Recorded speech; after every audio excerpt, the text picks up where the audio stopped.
Good evening and welcome to Poland Daily. I'm Nicholas Richardson and this is the news. There has been no greater demonstration in the history of Belarus than the March for Freedom. Approximately 20,000 inhabitants of the country's capital, Minsk, took to the streets to demand fair elections. At the same time, a much smaller pro-government gathering was addressed by Alexander Lukashenko. A growing number of European countries refused to recognise his victory in the recent presidential elections. Observers stress that the protests in Minsk and many other cities of Belarus are peaceful. This is in striking contrast to the violence displayed by the police against the protesters, one of whom, Alexander Terlikhovsky, was shot by live ammunition fired by the riot police.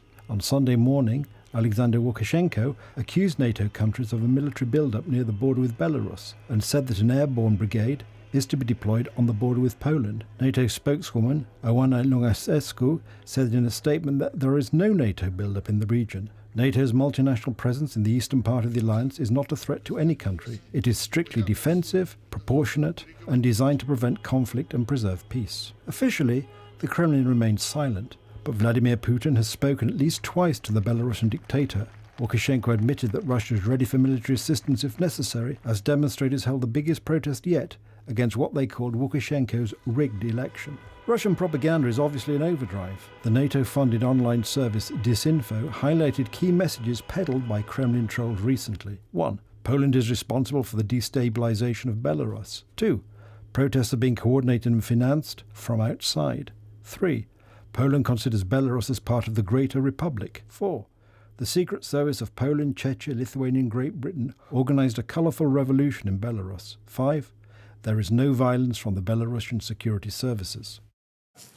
Pope Francis has called for respect for justice and civil rights in Belarus, where tens of thousands have taken to the streets to urge President Alexander Lukashenko to quit after the contested presidential election.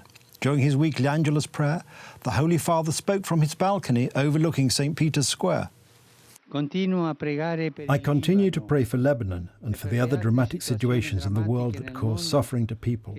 My thoughts also go to dear Belarus. I closely follow the post-electoral situation in this country, and I appeal for dialogue, the rejection of violence, and respect for justice and rights.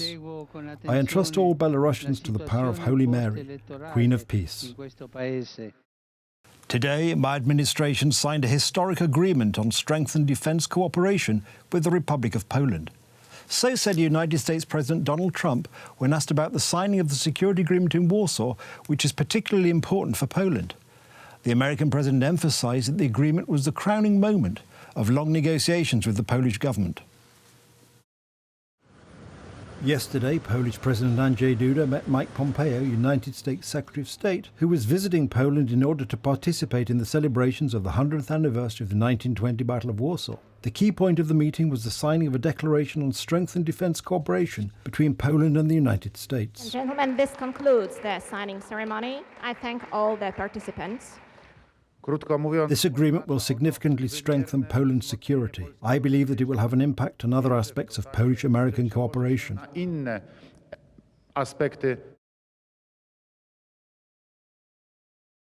The creation of a United States Army Command Center, as well as further increasing the presence of the United States military in our country, were the most important results of our agreement today. This is a very important day for our security.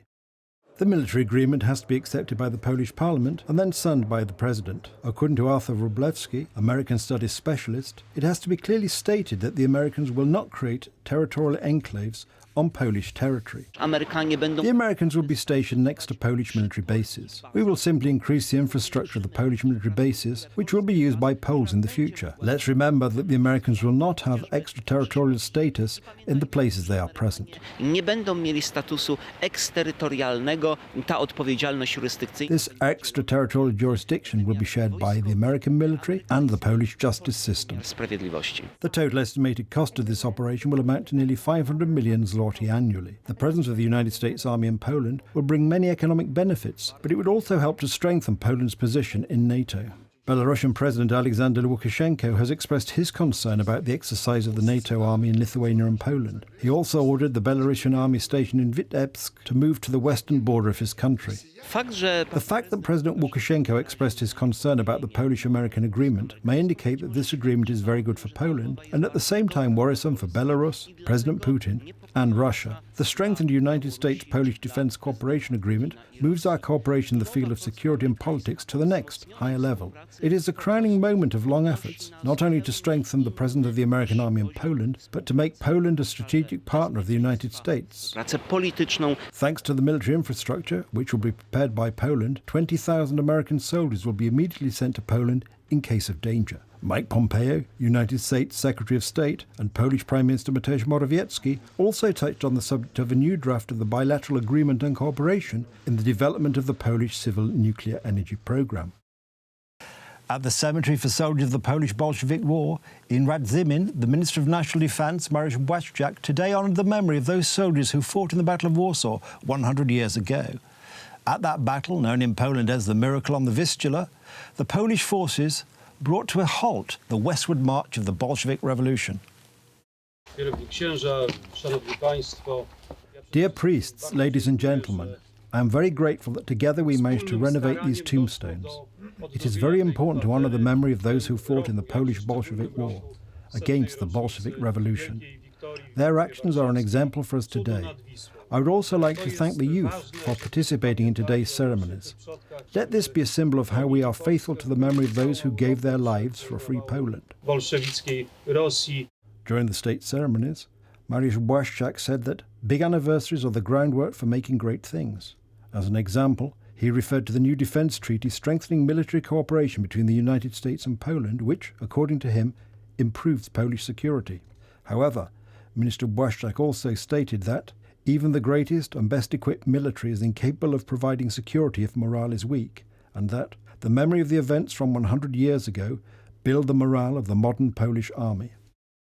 The Polish National Foundation has initiated a project named Reputation as part of the celebrations to mark the centenary of the Battle of Warsaw. The project takes the form of an outdoor exhibition aimed at teaching the public about the beginnings of the Polish Bolshevik War. The Polish National Foundation invites you to an outdoor exhibition which is to take place on the Vistula Boulevards in Warsaw.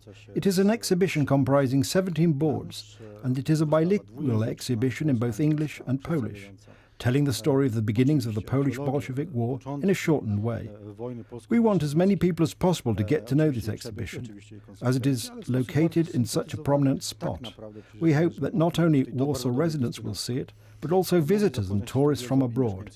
That last group can broaden their knowledge of Polish history while visiting our country. Być może takiej wiedzy nie posiadają, a posiąść powinni przy okazji swoich eksploracji turystycznych. That's the news. Thank you for watching. Stay with us for the weather, Poland Daily Business and more programmes. But from me, it's have a good night and a better tomorrow.